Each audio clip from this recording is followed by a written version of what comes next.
guys doing? Good morning, or good evening, or good night, whatever it is for you right now. I hope the audio is okay right now.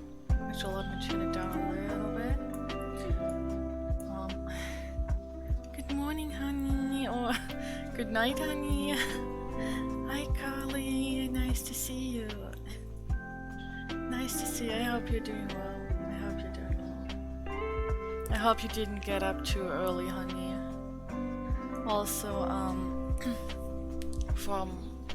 I decided from today on I will be disabling the alert box for reading streams while I'm reading, because that would just be distracting if anything was popping up. Oh, how am I? I'm a little bit tired. I didn't sleep quite enough because I was watching Poof's stream yesterday. um, it was real fun. I hope I'm writing this right. I think this should be it, yes. Yeah. Oh, a request.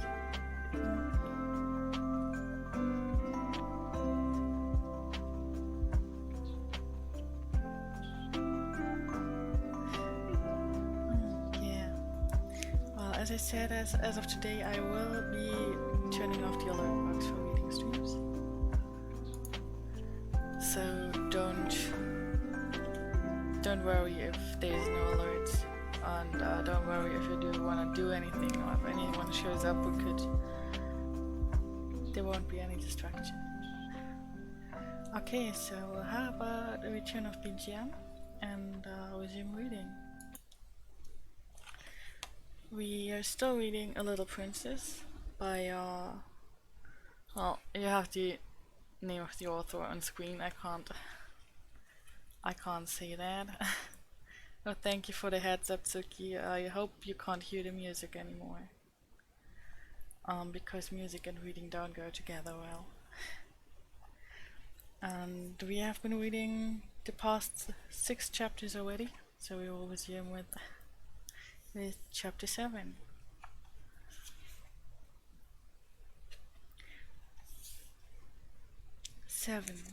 The Diamond Mines Again. When Sarah entered the holly-hung schoolroom in the afternoon, she did so as the head of a sort of procession. Miss Minchin, in her grandest silk dress, led her by the hand. A manservant followed, carrying the box containing the last doll.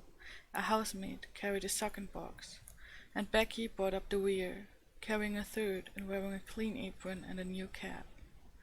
Sarah would have much preferred to enter in the usual way, but Miss Minchin had sent for her, and after an interview in her private sitting room had expressed her wishes. "This is not an ordinary occasion," she said. "I do not desire that it should be treated as one." So Sarah was led grandly in, and felt shy when, on her entry, the big girls stared at her and touched each other's elbows, and the little ones began to squirm joyously in the seats. "Silence, young ladies," said Miss Minchin at the murmur which arose.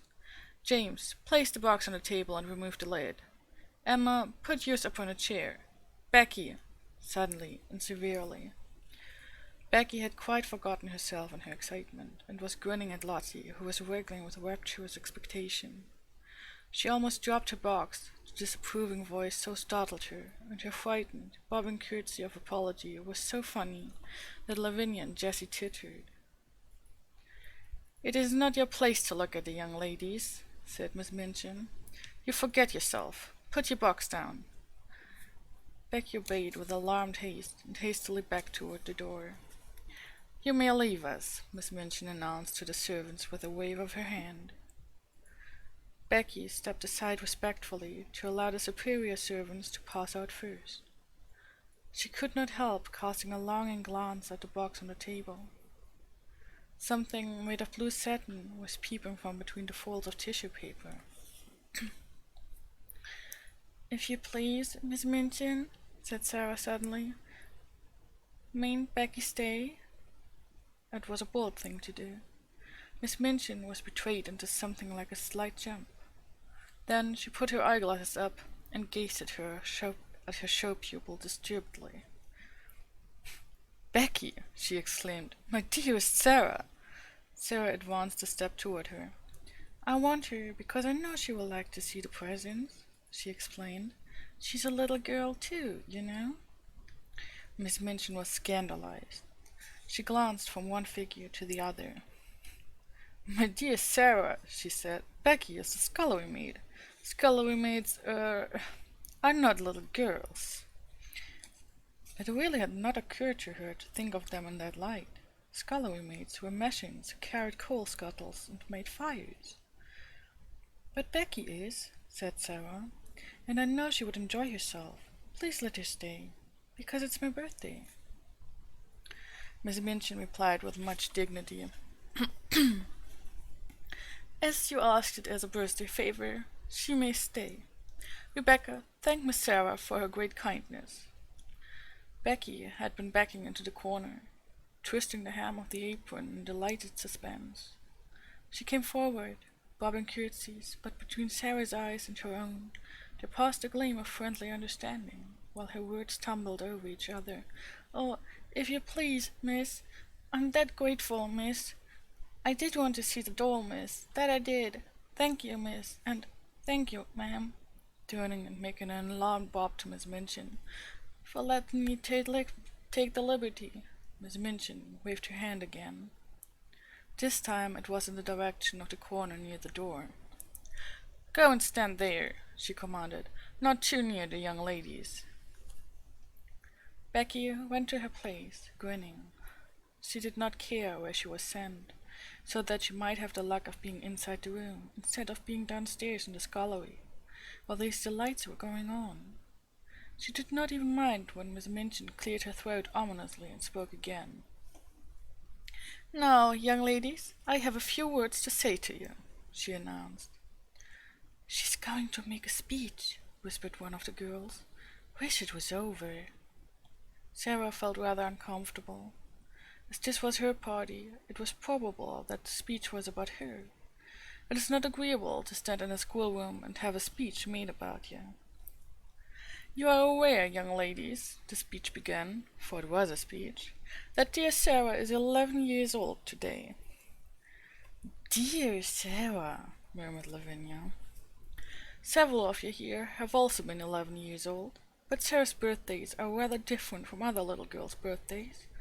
When she is older, she will be heiress to a large fortune, which it will be her duty to spend in a meritorious manner." "The diamond mines," giggled Jessie in a whisper.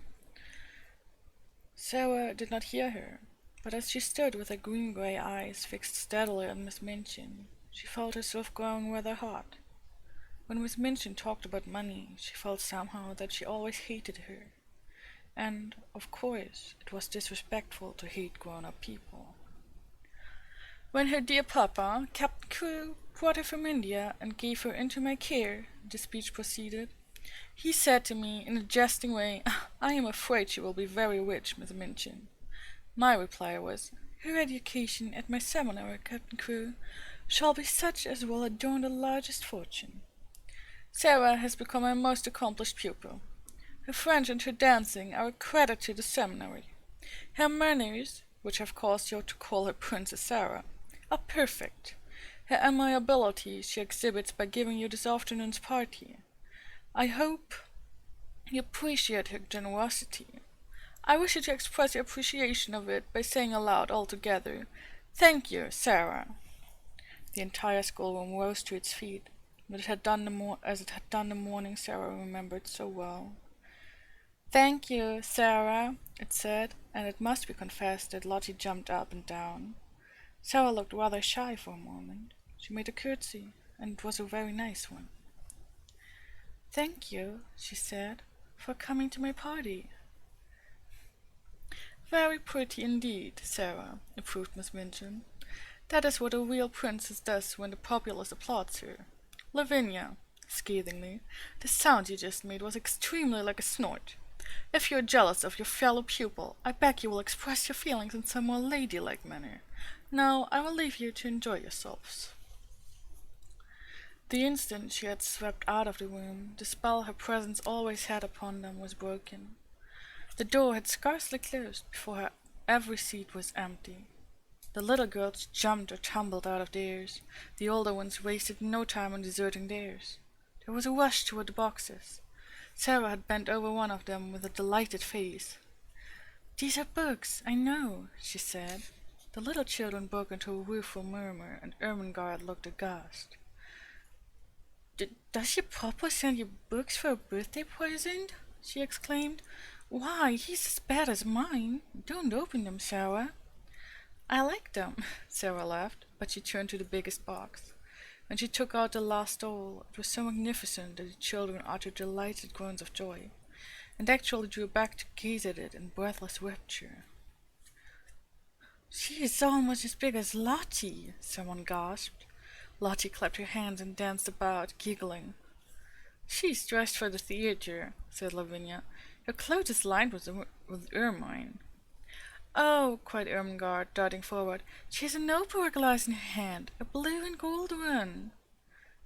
"Here is her trunk," said Sarah. "Let us open it and look at her things." She sat down upon the floor and turned the key. The children crowded, clamoring round her, as she lifted tray after tray and revealed the contents. Never had the schoolroom been in such an uproar. There were lace collars and silk stockings and handkerchiefs. There was a jewel case containing a necklace and a tiara which looked quite as if they were made of real diamonds. There was a long sealskin and muff. There were ball dresses and walking dresses and visiting dresses. There were hats and tea gowns and fans. Even Lavinia and Jessie forgot that they were too elderly to care for dolls, and uttered exclamations of delight, and caught up things to look at them. "Suppose," Sarah said, as she stood by the table, putting a large, black velvet hat on the impassively smiling owner of all these splendors, "suppose she understands human talk and feels proud of being admired?" "You're always supposing things," said Lavinia, and her air was very superior. "I know I am," answered Sarah, undisturbedly. "I like it. There's nothing so nice as supposing. It's almost like being a fairy. If you suppose anything hard enough, it seems as if it were real." "It's all very well to suppose things if you have everything," said Lavinia. "Could you suppose and pretend if you were a beggar and lived in a garret?" Sarah stopped arranging the last doll's ostrich plumes, and looked thoughtful. "I believe I could," she said. "If one was a beggar, one would have to suppose and pretend all the time. But it mightn't be easy." She often thought afterward how strange it was that just as she had finished saying this, just at that very moment, Miss Amelia came into the room. "Sarah," she said, "your papa's solicitor, Mr. Barrow, has called to see Miss Minchin, and, as she must talk to him alone, and the refreshments are laid in her parlour, you had all better come and have your feast now, so that my sister can have her interview here in the schoolroom." Refreshments were not likely to be disdained at any hour, and many pairs of eyes gleamed. Miss Amelia arranged the procession into decorum, and then, with Sarah at her side heading it, she led it away, leaving the last doll sitting upon a chair with the glories of her wardrobe scattered about her.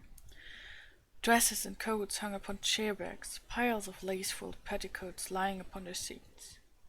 Becky, who was not expected to partake of refreshments, had the indiscretion to linger a moment to look at these beauties.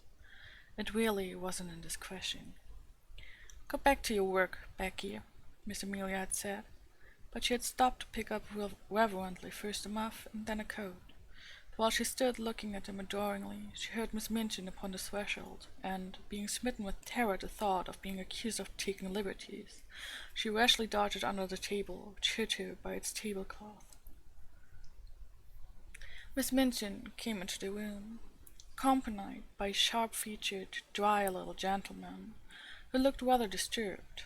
Miss Minchin herself also looked rather disturbed, it must be admitted, and she gazed at the dry little gentleman with an irritated and puzzled expression. She sat down with stiff dignity and waved him to a chair. "Pray, be seated, Mr. Barrow," she said. Mr. Barrow did not sit down at once. His attention seemed attracted by the last doll and the things which surrounded her. He settled his eyeglasses and looked at them in nervous disapproval. The last doll herself did not seem to mind this in the least. She merely sat upright and returned his gaze indifferently. £100, Mr. Barrow remarked succinctly. All expensive material, and made it a Parisian's modest. He spent money lavishly enough, that young man. Mrs. Minchin felt offended. This seemed to be a disparagement of her best patron and was a liberty. Even solicitors had no right to take liberties. "I beg your pardon, Mr. Barrow," she said stiffly. "I do not understand." "Birthday present," said Mr. Barrow in the same critical manner. "To a child 11 years old. Mad extravagance, I call it." Miss Minchin drew herself up still more rigidly. "Captain Crewe is a man of fortune," she said. "The diamond mines alone." Mr. Barrow wheeled round upon her. "Diamond mines!" he broke out. "There are none. Never were." Mrs. Minchin actually got up from her chair. "What?" she cried. "What do you mean?" "At any rate," answered Mr. Barrow, quite snappishly, "it would have been much better if there never had been any." "Any diamond mines?" ejaculated Miss Minchin, catching at the back of a chair and feeling as if a splendid dream was fading away from her. "Diamond mines spell ruin oftener than they spell wealth," said Mr. Barrow. "When a man is in the hands of a very dear friend, and is not a businessman himself, he had better steer clear of the dear friend's diamond mines, or gold mines, or any other kind of mines dear friends want his money to put into. The late Captain Crewe—" Here Miss Minchin stopped him with a gasp. "The late Captain Crewe?" she cried out. "The late? You don't come to tell me that Captain Crewe is—" "He's dead, ma'am," Mr. Barrow answered with jerky brusqueness. "Died of jungle fever and business troubles combined. The jungle fever might not have killed him if he had not been driven mad by the business troubles, and the business troubles might not have put an end to him if his jungle fever had not assisted. Captain Crewe is dead." Miss Minchin dropped into her chair again. The words he had spoken filled her with alarm. "What were his business troubles?" she said. "What were they?" "Diamond mines," answered Mr. Barrow, "and dear friends, and ruin." Miss Minchin lost her breath. "Ruin!" she gasped out. "Lost every penny. That young man had too much money. The dear friend was mad on the subject of the diamond mine. He put all his own money into it, and all Captain Crewe's. Then the dear friend ran away. Captain Crewe was already stricken with fever when the news came. The shock was too much for him. He died delirious, raving about his little girl, and didn't leave a penny." Now Miss Minchin understood, and never had she received such a blow in her life. Her show pupil, her show patron, swept away from the select seminary at one blow. She felt as if she had been outraged and robbed, and that Captain Crewe and Sarah and Mr. Barrow were equally to blame. "Do you mean to tell me," she cried out, "that he left nothing, that Sarah will have no fortune, that the child is a beggar, that she is left in my hands, a little pauper instead of an heiress?" Mr. Barrow was a shrewd businessman, and felt it as well to make his own freedom from responsibility quite clear without any delay. "She is certainly left a beggar," he replied, "and she's certainly left on your hands, ma'am, as she hasn't a relation in the world that we know of." Miss Minchin started forward. She looked as if she was going to open the door and rush out of the room to stop the festivities going on joyfully and rather noisily, that moment over the refreshments. "It is monstrous," she said. "She is in my sitting-room at this moment, dressed in silk gauze and lace petticoats, giving a party at my expense." "She is giving it at your expense, madam, if she is giving it," said Mr. Barrow calmly. "Barrow and Skipworth are not responsible for anything. There never was a cleaner sweep made of a man's fortune. Captain Crewe died without paying our last bill, and it was a big one." Miss Minchin turned back from the door in increased indignation. This was worse than anyone could have dreamed of its being. "That is what has happened to me," she cried. "I was always so sure of his payments that I wanted all sorts of ridiculous expenses for the child. I paid the bills for the ridiculous doll and the ridiculous fantastic wardrobe. The child was to have anything she wanted. She has a carriage and a pony and a maid, and I've paid for all of them since the last check came." Mr. Barrow evidently did not intend to remain to listen to the story of Miss Minchin's grievances after he had made the position of his firm clear and related the mere dry facts. He did not feel any particular sympathy for irate keepers of boarding schools. "You had better not pay for anything more, ma'am," he remarked, "unless you want to make presents to the young lady. No one will remember you. She hasn't a brass farthing to call her own." "But what am I to do?" demanded Miss Minchin, as if she felt it entirely his duty to make the matter right. "What am I to do?" "There isn't anything to do," said Mr. Barrow, folding up his eyeglasses and slipping them into his pocket. "Captain Crewe is dead. The child is left a pauper. Nobody is responsible for her but you." "I am not responsible for her, and I refuse to be made responsible." Miss Minchin became quite white with rage. Mr. Barrow turned to go. "I have nothing to do with that, madam," he said uninterestedly.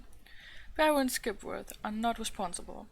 Very sorry the thing has happened, of course." "If you think she is to be foisted off on me, you are greatly mistaken," Miss Minchin gasped.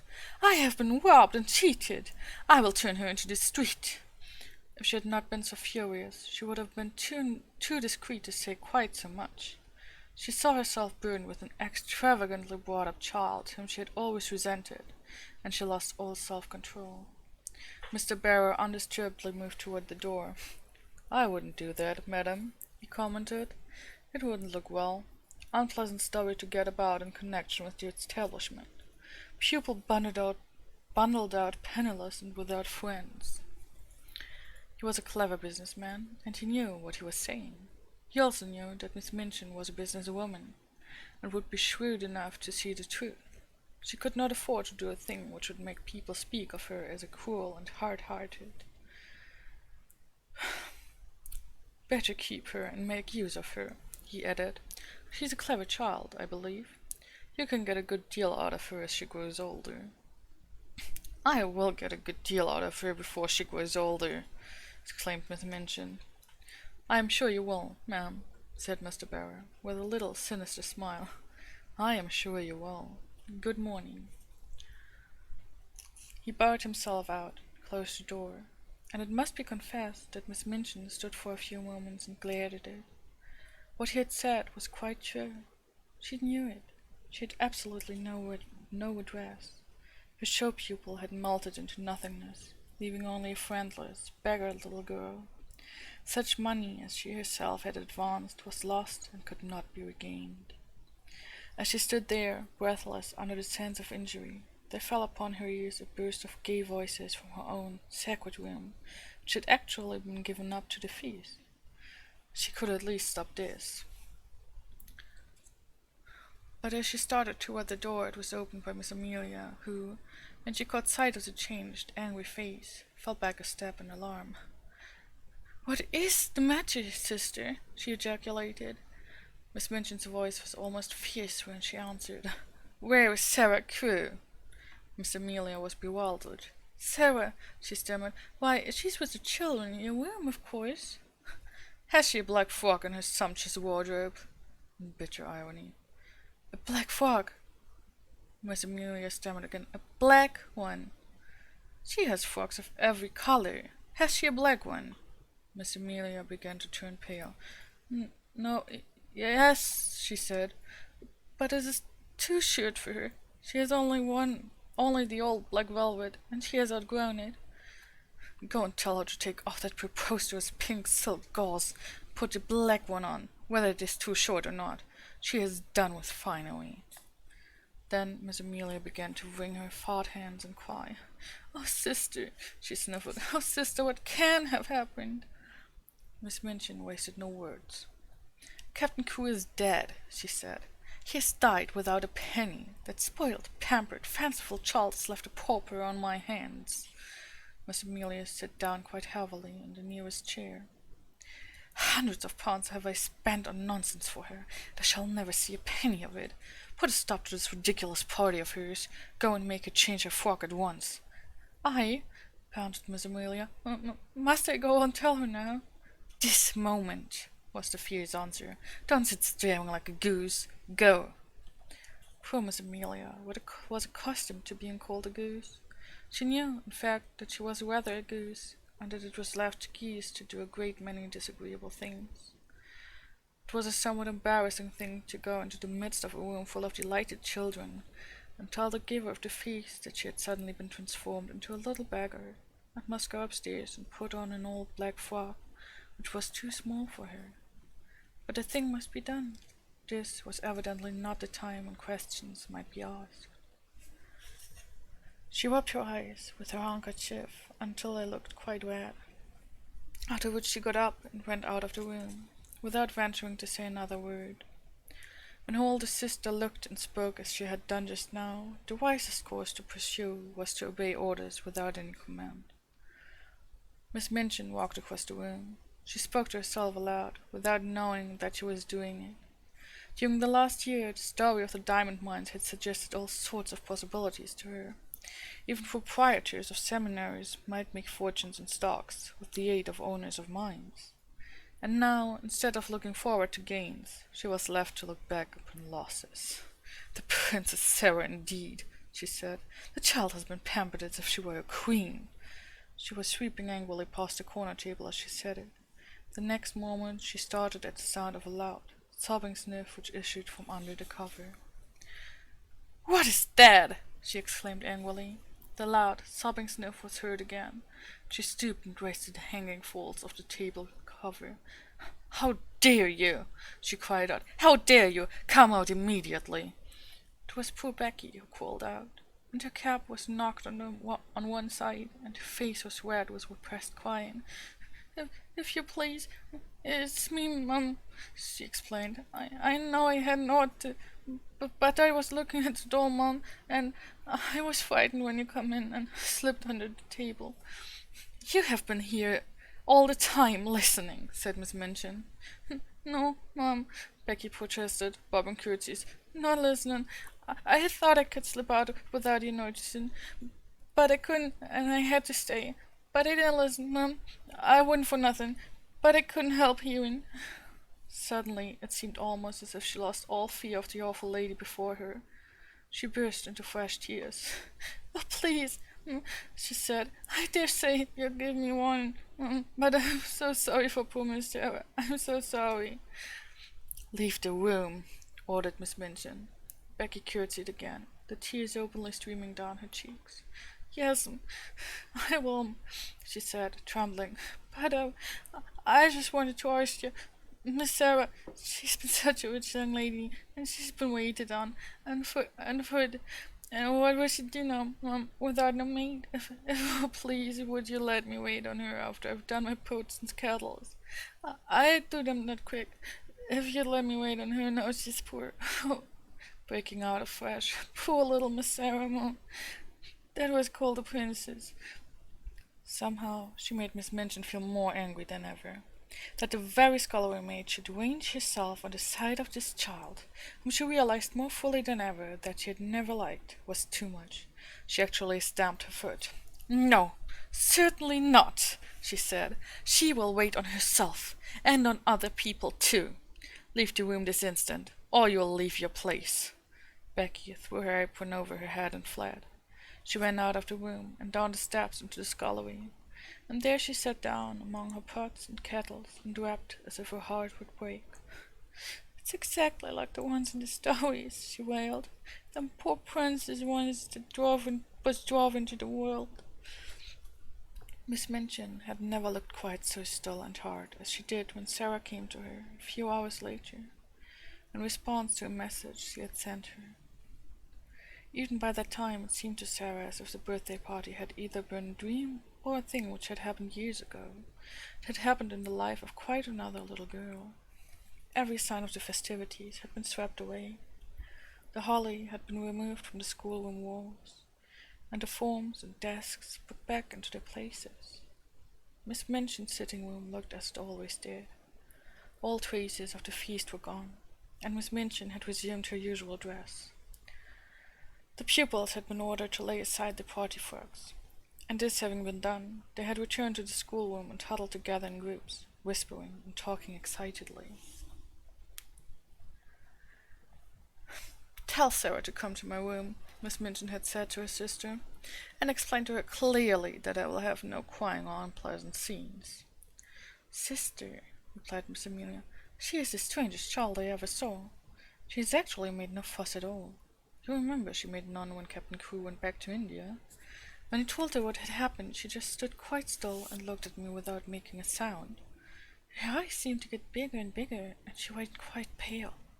When I had finished, she stood staring for a few seconds, and then her chin began to shake, and she turned round and ran out of the room and upstairs. Several of the other children began to cry, but she did not seem to hear them or to be alive to anything but just what I was saying. It made me feel quite queer not to be answered. And when you tell anything sudden and strange, you expect people will say something, whatever it is." Nobody but Sarah herself ever knew what had happened in the room after she had run upstairs and locked the door. In fact, she herself scarcely remembered anything but that she walked up and down, saying over and over again to herself, in a voice which did not seem her own, "My papa is dead! My papa is dead!" Once she stopped before Emily, who sat watching her from her chair, and cried out wildly, "Emily, do you hear? Do you hear? Papa is dead! He is dead in India, thousands of miles away!" When she came into Miss Minchin's sitting room and answered to her summons, her face was white and her eyes had dark rings around them. Her mouth was set, as if she did not wish it to reveal what she had suffered and was suffering. She did not look in the least like the rose-colored butterfly child who had flown about from one of her treasures to the other in the decorated schoolroom. She looked instead a strange, desolate, almost grotesque little figure. She had put on, without Mariette's help, the cast-aside black velvet frock. It was too short and tight, and her slender legs looked long and thin, showing themselves from beneath the brief skirt.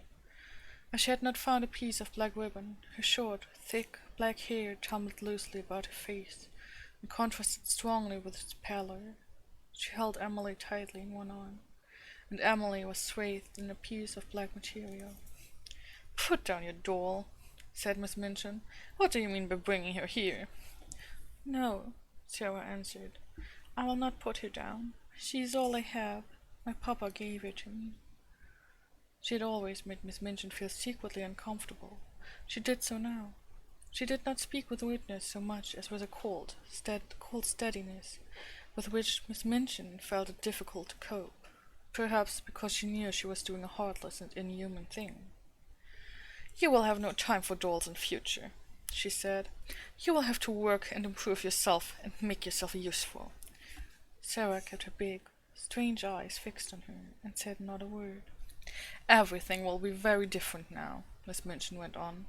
"I suppose Miss Amelia has explained matters to you." "Yes," answered Sarah. "My papa is dead. He left me no money. I am quite poor."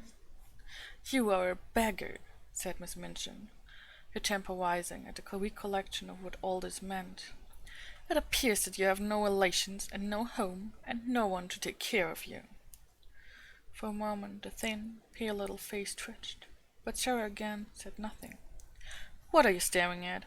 demanded Miss Minchin sharply. "Are you so stupid that you cannot understand? I tell you that you are quite alone in the world, and have no one to do anything for you, unless I chose to keep you here out of charity."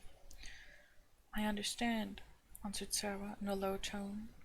There was a sound as if she had gulped down something which rose in her throat. "I understand." "That doll," cried Miss Minchin, pointing to the splendid birthday gift seated near. "That ridiculous doll, with all her nonsensical, extravagant things. I actually paid the bill for her."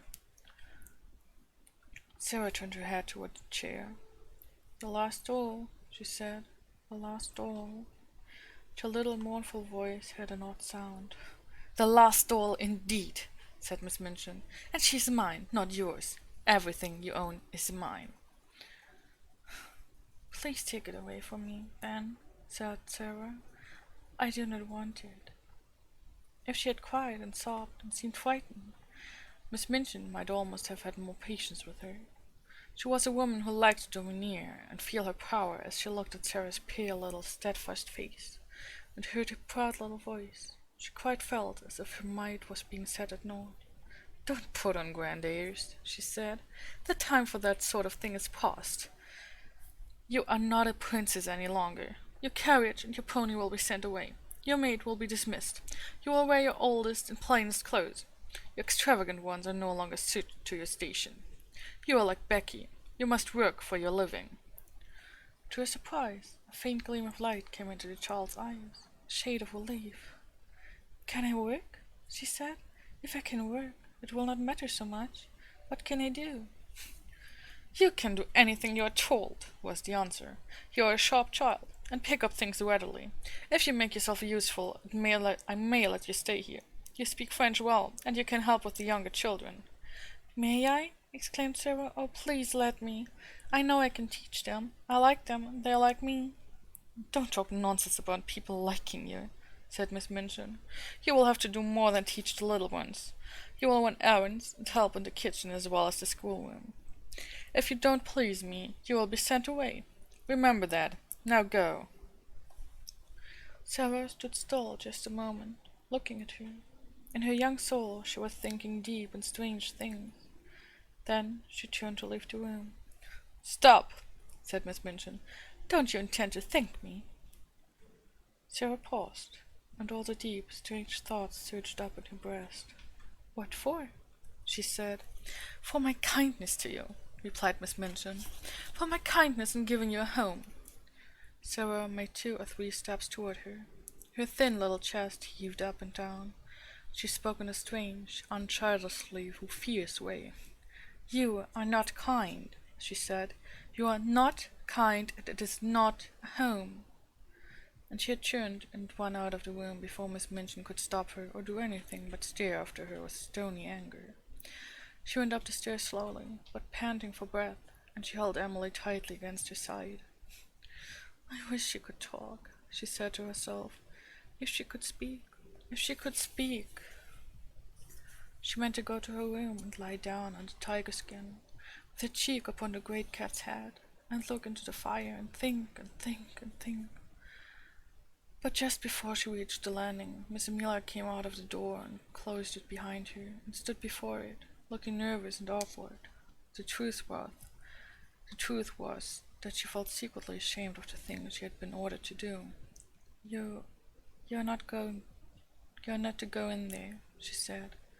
"Not go in?" exclaimed Sarah, and she fell back a pace.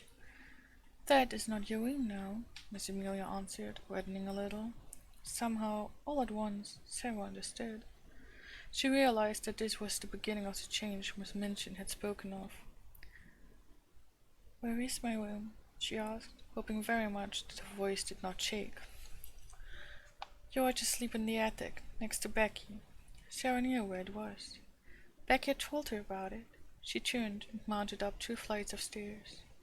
The last one was narrow and covered with shabby strips of old carpet. She felt as if she were walking away and leaving far behind her the world in which that other child, who no longer seemed herself, had lived. This child in her short, tight old frock, climbing the stairs to the attic, was quite a different creature. When she reached the attic door and opened it, her heart gave a dreary little thump. Then she shut the door and stood against it and looked about her. Yes, this was another world. The room had a slanting roof and was whitewashed. The whitewash was dingy and had fallen off in places. There was a rusty grate, an old iron bedstead, and a hard bed covered with a faded coverlet. Some pieces of furniture too much worn to be used downstairs had been sent up. Under the skylight in the roof, which showed nothing but an oblong piece of dull grey sky, there stood an old, battered red footstool. Sarah went to it and sat down. She seldom cried. She did not cry now. She led Emily across her knees and put her face down upon her and her arms around her, and sat there, her little black head resting on the black draperies, not saying one word, not making one sound. And as she sat in the silence, there came a low tap at the door. such a low, humble one that she did not at first hear it, and, indeed, was not roused until the door was timidly pushed open and a poor, tear-smeared face appeared peeping round it. It was Becky's face, and Becky had been crying furtively for hours and rubbing her eyes with her kitchen apron until she looked strange indeed. "Oh, miss," she said under her breath, would you allow me just to come in?" Sarah lifted her head and looked at her. She tried to begin to smile, and somehow she could not. Suddenly, and it was all through the loving mournfulness of Becky's streaming eyes, her face looked more like a child's, not so much too old for her years. She held out her hand and gave a little sob. "Oh, Becky," she said, "I told you we were just the same. Only two little girls. Just two little girls. You see how true it is. There's no difference now. I'm not a princess anymore." Becky went to her and caught her hand and hugged it to her breast, kneeling beside her and sobbing with love and pain. "Yes, miss, you are," she cried. Her words were all broken. "Whatever happens to you, whatever, you'd be a princess all the same, and nothing couldn't make you nothing different."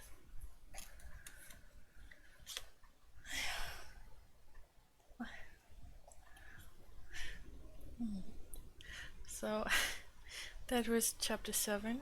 It was quite a long one. I don't think we had a chapter that long in a while. Wait a sec. Okay.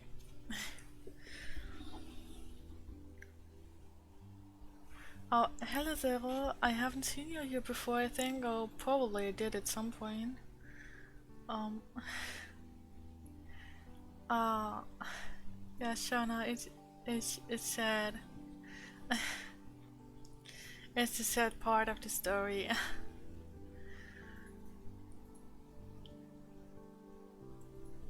And since it has been this long, this chapter, I think that's all we read today. Because reading that much at once, it did takes quite a bit of stamina to do that.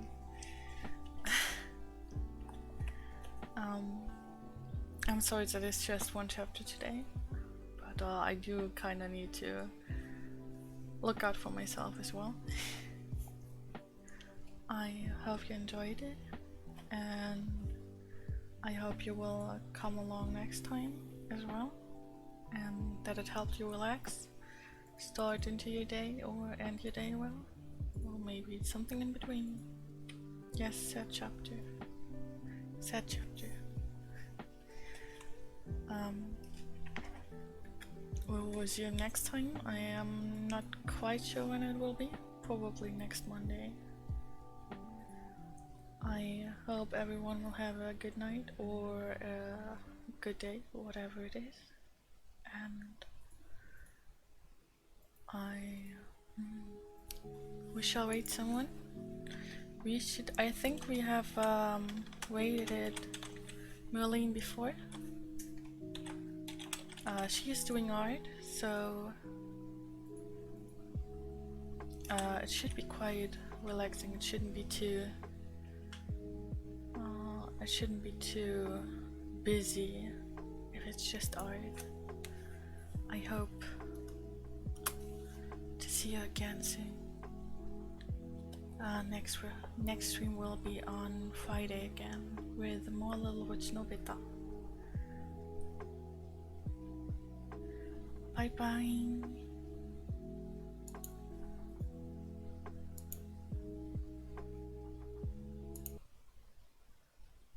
You guys can't hear the music a